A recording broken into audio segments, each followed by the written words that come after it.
L'ISJC, l'intimité avec le Seigneur Jésus-Christ, l'assurance absolue du salut de ton âme. Alléluia, bienvenue à l'ISJC International Ministry, l'intimité avec le Seigneur Jésus-Christ est cette vision, ce ministère que le Seigneur lui-même a suscité au dernier moment, ces derniers moments et surtout avant l'enlèvement, pour que l'Église soit tout à fait irrépréhensible. Le jour de sa deuxième venue, nous prions Dieu d'Abraham, Dieu d'Isaac, Dieu de Jacob, Père éternel, Seigneur Jésus. Nous te rendons grâce pour ces moments que tu nous accordes, parce que tu es Dieu miséricordieux, tu es bon et tu ne veux pas qu'une seule âme se perde. Et c'est pourquoi tu renouvelles sans cesse 24 heures de vie à chacun d'entre nous, Dieu majestueux, qui peut aussi se révéler redoutable pour ceux qui ne craignent pas ton nom. Ceux qui ne craignent pas ton nom, tu te révèles comme Dieu feu dévorant, comme Dieu redoutable. C'est pourquoi tu as suscité cette vision, pour donner les détails de toutes choses et que rien ne soit caché à l'Église. Alors, Saint-Esprit, je t'invoque, prends contrôle et enseigne ton peuple en amenant toute pensée captive à l'obéissance de la parole de Dieu. Je prie au nom puissant de Jésus-Christ que ce que tu vas entendre là maintenant ne soit pas ôté de ton cœur par l'ennemi. Au nom puissant de Jésus-Christ, j'invoque le sang de Jésus sur toi, sur toute ta famille et tes invités. Au nom puissant de Jésus-Christ. C'est en ce nom précieux et glorieux que nous avons prié. Amen. Alléluia, alléluia. Eh bien, je suis toujours très content de vous retrouver parce que je vis dans la présence de Dieu et sa paix, sa joie demeure dans mon cœur. Elle peut parfois être perturbée, mais le Saint-Esprit me ramène toujours au meilleur sentiment. C'est ça la vie spirituelle. Alléluia. Je vous souhaite un très bon dimanche. Pour certains sont peut-être même déjà rentrés de leur culte. D'autres sont encore au culte. Vous allez trouver cette vidéo, ce court message qui est la suite de ce que nous avions commencé hier. La crainte de Dieu. La crainte de Dieu. J'apporte ici un complément, n'est-ce pas, pour que tu saches quoi faire, pour que tu saches comment te rassurer que tout va bien avec Dieu. Alors, n'oublie pas surtout de t'abonner, n'est-ce pas, en faisant ainsi ton alliance avec le Seigneur Jésus-Christ. Abonne-toi à cette chaîne qui est la chaîne qui donne la vie et qui t'assure, n'est-ce pas, ton éternité. C'est l'assurance même du salut si tu es obéissant. Et surtout, partage. C'est une grâce d'abord que de tomber sur des enseignements pareils. On n'en a pas trop ces jours. C'est beaucoup plus les animations, les fêtes et tout ce que vous pouvez imaginer. Partage donc ces messages. Partage pour sauver une âme quelque part. Tu auras déjà fait, n'est-ce pas, l'œuvre d'un évangéliste, ta part. Et Dieu va t'élever. Dieu va te donner un grand ministère. Fais connaître ces choses à ceux qui sont encore ignorants, même assis à l'église. Ils sont ignorants, ils ne connaissent pas la vérité. Vous comprenez? Donc, il faut partager ces vidéos à toutes les connaissances. Ceci dit, nous lançons. Nous avions vu hier que Dieu est conçu de plusieurs manières. En utilisant le psaume 113, n'est-ce pas? Du verset 5 au verset 6, selon qu'on se positionne du premier côté, c'est-à-dire Dieu a sa résidence au ciel. Alors, il est loin de moi et je peux faire ce que je veux. Il n'est pas à côté. Et de cette manière, on a, n'est-ce pas, réduit Dieu aux hommes, c'est-à-dire aux pasteurs, aux frères et aux sœurs en Christ qui ne sont pas sur ta route, là où tu fais tes bêtises. Tu dis, ah, le pasteur là ne passe pas par ici. Le frère ou la sœur en Christ ne sont pas là. Alors je fais mes choses. Non. Alors on a vu que c'est dangereux d'avoir cette conception de Dieu. Dieu est même tellement plus proche de nous qu'on ne peut l'imaginer, qu'on soit chrétien ou non chrétien, puisque le verset 6 nous dit que Dieu abaisse ses regards sur les cieux et sur la terre. Ça veut dire qu'il fait le tour de maître. Il le contrôle, il voit toutes choses et que le monde entier est sur sa paume de main. C'est une mauvaise nouvelle donc. Pour toi qui triches, tu es infidèle à Jésus-Christ puisque tu lui as dit, je te donne tout. Ce que tu vas souvent enlever là, en l'absence du pasteur, en l'absence des sœurs et frères en Christ, pourquoi tu enlèves encore ça de la croix? Puisque tu as donné ça à Jésus-Christ quand tu as confessé, quand tu lui as confessé ta foi comme ton Dieu, comme ton Sauveur, comme ton Seigneur. Alors c'est une mauvaise nouvelle pour toi. Dieu te voit. Dieu te voit, nous avons vu ça hier. Que ça sonne, même quand tu murmures, ça sonne dans les haut-parleurs du ciel. Ça sonne là-bas, boum, boum, boum, et tout le monde court.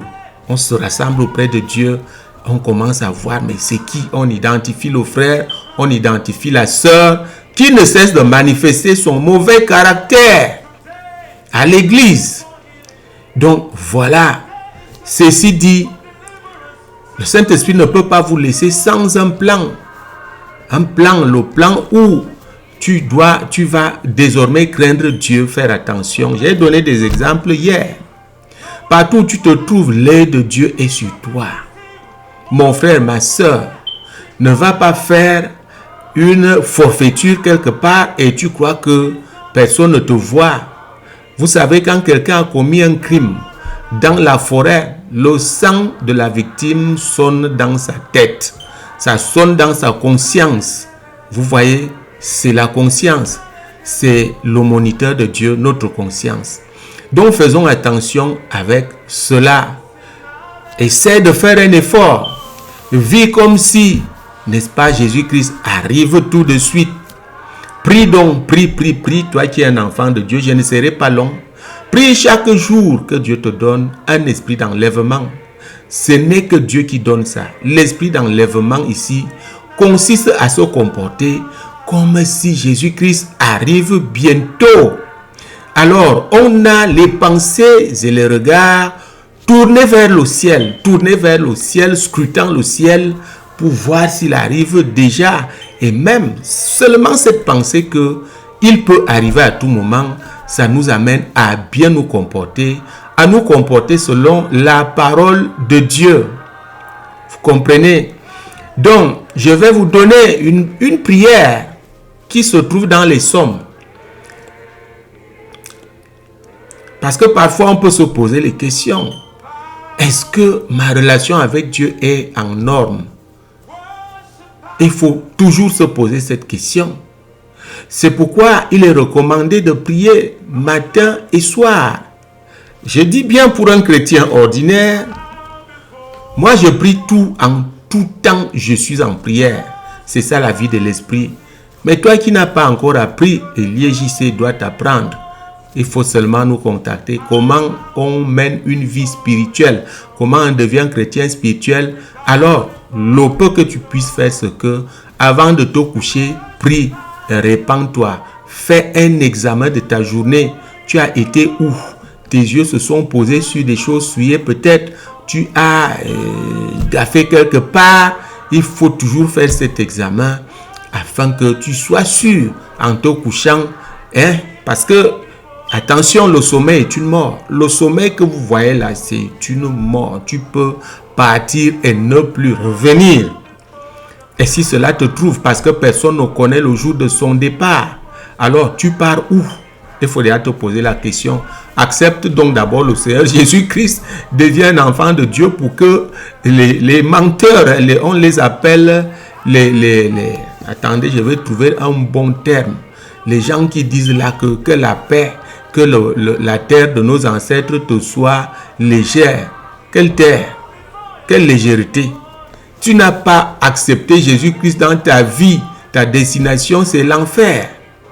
Qu'on ne vous trompe pas. Ces choses que j'entends là dans les enterrements, c'est absolument faux. Il n'y a même aucune cérémonie qui soit valable si tu n'as pas donné ta vie au Seigneur Jésus-Christ. C'est ça qui donne ta direction quand tu fermes les yeux aux personnes. D'abord, ceux qui sont autour de toi, s'ils sont eux-mêmes dans le Seigneur, ils n'ont même pas besoin de pleurer. C'est une grande joie parce que tu vas au paradis. Parce que tu vas au paradis. Ceux qui viennent prêcher là dans les deuils, posez-leur la question. Toi-même qui prêches là, tu iras où? Il te dit, il raconte des choses que j'entends. Il va entre les mains du Seigneur. Quel Seigneur? On ne prononce jamais son nom, ce Seigneur-là. Alors c'est le Seigneur de l'autre côté. De l'autre côté, arrêtez avec cette ignorance. Donnez vos vies au Seigneur Jésus-Christ. Et lisez vos Bibles. Enfant de Dieu, tu es déjà à l'église. Lis ta Bible. C'est la connaissance qui te manque. Et même que quand tu perds un membre de famille, c'est des païens que tu vas prendre pour lire la messe. Lire la messe, c'est pour faire quoi? Ça ne sert à rien.